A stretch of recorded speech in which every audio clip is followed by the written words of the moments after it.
Question. Hmm. Do you have any kind of memory at all of what he looked like? Who, the guy? The guy. Oh, I met him afterwards. We became friends. Oh, okay. Oh yeah, he's amazing. Yeah, I was gonna say, yeah, this Oh sounds like an yeah, interesting he didn't get person. away from me. Good. He Well let me, done. just like all wise teachers, he let me explore without trying to contaminate my learning process. That's And the he just best. pointed me in the direction, and he waited for me to come back later. He said to me, he said, Al, when we became friends, Al, be careful what you learn today, because tomorrow your understanding could take a quantum leap, and everything you believe today could become obsolete. He's a very interesting individual. The shaman's death. He's very enlightened. When the student's ready, the teacher will show up. And that's kind of what happened. He helped me with and taught me with non-dogmatic teachings, which is very important. And people who aren't quite sure what I'm talking about, they weren't tainted with ritual, spiritual, religious beliefs type of things. It was free. It was very pure and right to the point and applies to anybody on this planet. You know, it doesn't matter where you are. It doesn't conflict with anything. No bindings. No bindings. It was kind of almost like Carlos Castaneda's kind of stuff. Very shamanistic, yes. Right. But he helped me a lot. So now I'm looking at this cover, and I go home, and I'm reading this book. And in this book is everything you want to know about the astral plane. The different levels, vibration, what that means, the relationship, the vibration to the physical body, the relationship to the vibration to the second body, the astral body, what kind of beings you see on the astral plane. And now I'm putting pieces together. Oh, my God. The reason I feel vibration is because the physical body, everything physically is still, it may look dormant and stationary, but it's really vibrating. The molecules are vibrating. Even your telephone, you know, your desk and the floor, all that's vibrating. Your body, the molecules of your body are vibrating. Constantly. But at a very slow rate. That's why they're so solid. The more solid and dense, the slower the vibration. The astral body, your second body, is vibrating at a higher level. When you make that transition, that's when you notice the difference in vibration. That filled in a gap. Right. And I thought, oh, so this book helped me tremendously. And I put it as a reference book in my books. I list a bunch of books that help me understand things. Zolar's is in there. But Zolar's is out of print and hard to find. But it's out there. So if people want to know about this, I suggest you look for it. Try to find it. A few people have found it. But it's difficult. Encyclopedia of Ancient and Forbidden Knowledge. Ancient and Forbidden Knowledge. And it's really, it's illuminating. So now I got, now I'm understanding, okay, what is this thing that's hanging around me? My friend said it's a guide. Okay. I was lucky enough to meet Daniel Brinkley, and we became friends. And I wanted to talk, and one of the things that I noticed is that when I read Daniel's book, he talked about his higher self. He talked about meeting this light being and realizing it was him. When I read in Robert Monroe's books, he talked about what he called an inspec, intelligent species. He made up an acronym for it. Okay, he describes it as a more improved version of himself. So now I'm wondering, is this thing something separate from me, or is it an advanced version of me, you know? So one of the things that I wanted to know is, did it have the personalities? And I already knew it. It was funny because when it waved at me, that was abnormal and funny. Yeah. So one of the things, if you read my book, you'll see that I have a really wacky sense of humor. Yeah, for sure. For lack of a better word. Yeah. And I wanted to know if this thing had that sense of humor. And on my next experiment, leaving the body, I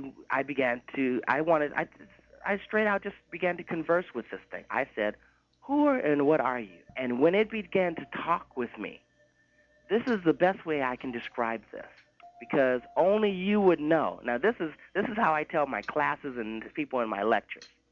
Imagine yourself sitting in a room with two chairs. Now, I sit you down in one of the chairs, and I blindfold you, okay?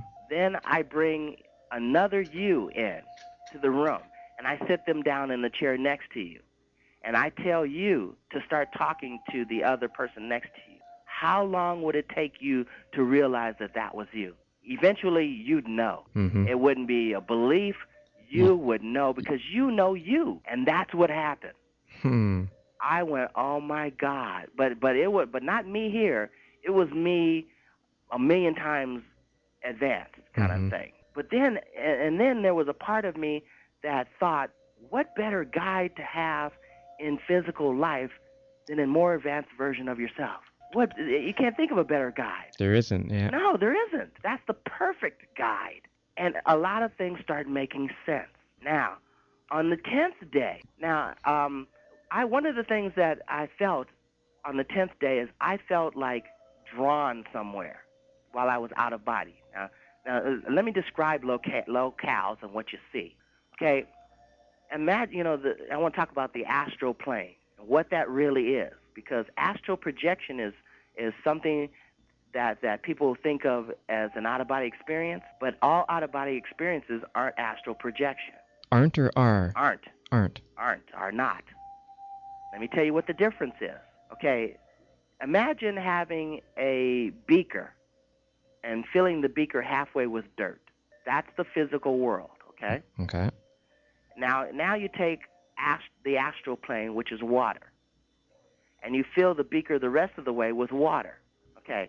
Now from the top down is the astral plane. The highest point of the astral plane is at the top of the beaker. As you push your finger through, you're going down into the lower parts of the astral plane, getting closer to the physical world. As you get closer to the physical world, it gets murky and muddy, and then eventually it gets more solid, and then eventually, because the water's not going to completely permeate, and soak through the beaker into the lower parts of that dirt. Some parts of it are going to stay very, very dry. As you go through, that lower aspect is the physical world. So the astral plane is above us and partly here, like mud and murkiness, Right, and turbid water. you're gonna get the good, the bad, and the ugly. Yes, part of it's going to be here, part of it's going to be at a higher level. Mm-hmm. So at the higher aspects, it's perfectly clear where you can't see the physical plane. And then in that middle section, it's going to be a little bit of both. So when you come out of your physical body into using the astral body, you're at that murky level, and you see whatever you see physical. You see your furniture, you see people, and you can see other spirits that are kind of hanging around, that are there.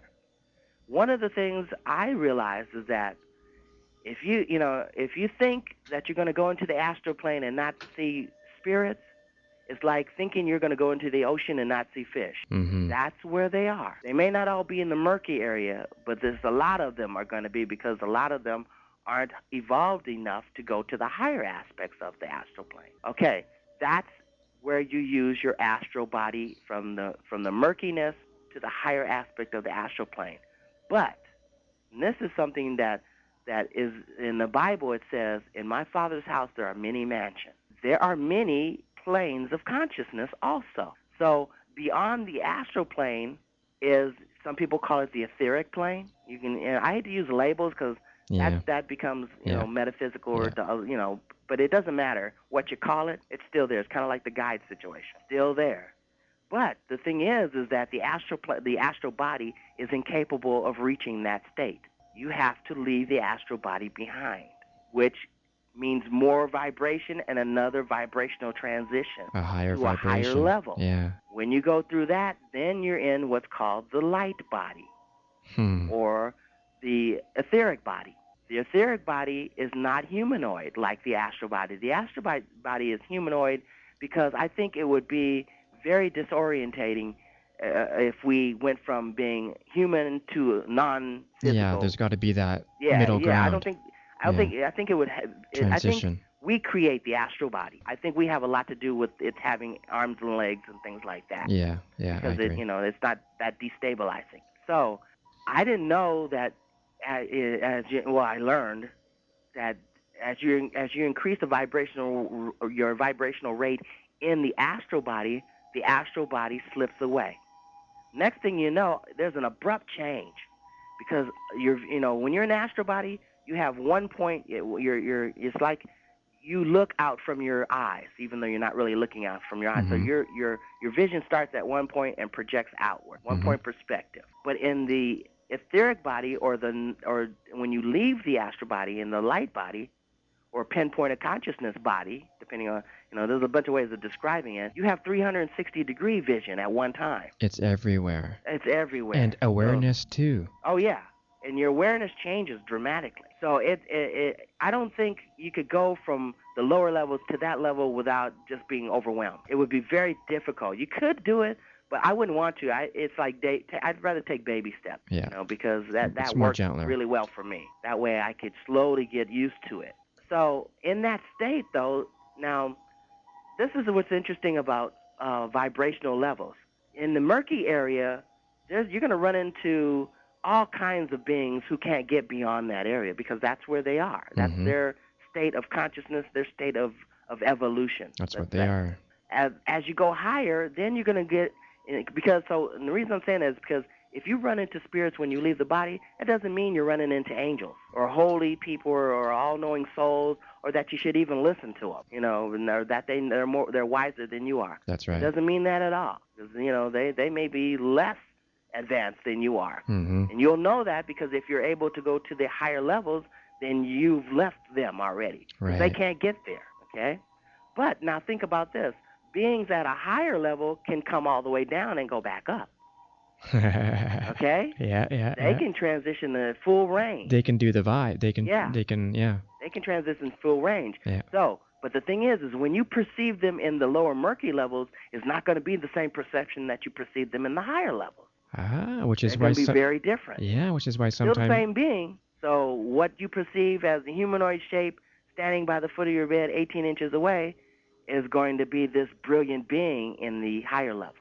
Yes. Okay? Still the same consciousness. Right. But it can do a lot of things. It can also be there without you perceiving it. But you can feel it. Okay? So. We have 5 minutes. Oh, okay. Real quick one. Okay.